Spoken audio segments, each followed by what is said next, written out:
નમસ્કાર, હું છું પ્રિયા અને તમે જોઈ રહ્યા છો જનતા કી જાણકારી ન્યૂઝ। નજર કરીએ આજના સમાચાર। લખતર શહેરમાં ઉત્તરાયણ પૂર્વ પોલીસ દ્વારા દુકાનો ઉપર ચેકિંગ હાથ ધરાયું। મકર સંક્રાંતિના તહેવારને હવે ગણતરીના દિવસો બાકી રહ્યા છે, ત્યારે સુરેન્દ્રનગર જિલ્લા સહિત ગ્રામ્ય વિસ્તારમાં પ્રતિબંધિત ચાઇનીઝ દોરી, માંજો, તુક્કલો, ગ્લાસ કોટેડ દોરી, થ્રેડ અને પાકા સિન્થેટિક મટીરીયલનો કાચા પાવડરનો ઉપયોગ કરી તૈયાર કરેલ માંજો ઘાતક હોવાથી લખતર શહેરની અંદર ઉત્તરાયણ પર્વની ઉજવણી શાંતિપૂર્ણ રીતે થાય તે માટે પોલીસ વિભાગ દ્વારા કાયદો અને વ્યવસ્થા જાળવવા સઘન પ્રયાસો કરવામાં આવી રહ્યા છે।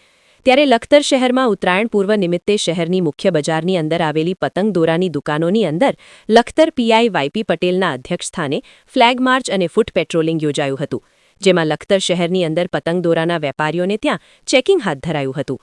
વેપારીઓ તેમજ ગ્રાહકોને ચાઇનીઝ દોરી તેમજ તુક્કલના ઉપયોગ અને વેચાણ ના થાય તે બાબતે જરૂરી સૂચનો આપવામાં આવી હતી। આ કામગીરીનો મુખ્ય ઉદ્દેશ્ય તહેવાર દરમિયાન કોઈપણ અનિચ્છનીય ઘટનાને રોકવાનો અને નાગરિકોની સુરક્ષા સુનિશ્ચિત કરવાનો છે। પોલીસે શાંતિ અને સલામતી જાળવવા પર ભાર મૂક્યો હતો। રિપોર્ટ જયેન્દ્રસિંહ ઝાલા।